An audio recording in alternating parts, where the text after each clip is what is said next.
आपण कौन व्यंजन खाइबे आउ से हलदी पड़ नहींपरि घरे कौन शुभ कार्य होते हलदीर योगदान नहा तो हो न पारे। प्राचीन कालरू भारत में हलदी साधारण और बहुल व्यवहृत साधारण व्यंजन ठारू आरंभ कर रूपचर्चा पर्यंत एहार औषधीय गुण और उपादेयता जो भारत बाहर एहार व्यवहार वृद्धि पाइबार लगी। हलदी संपर्कित अनेक अनुधान वर्तमान सुधा जारी रही।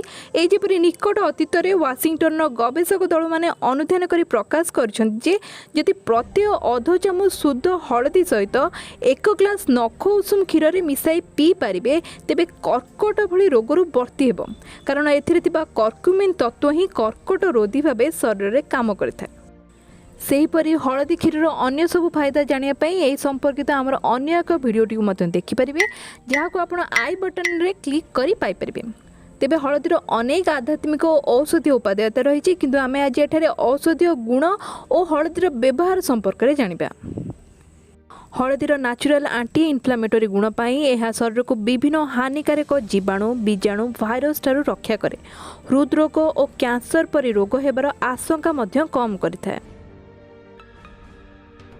यही हलदीर व्यवहार जो शरीर सौंदर्य तो वृद्धि पाई थाए ता सहित शरीर को विभिन्न संक्रमण रक्षा करिथाए। त्वचा कर्कट परि आशंका को मध्य कम करिथाए ता सहित सोरियासिस और एक्जिमा परि समस्या मुक्ति देइथाए।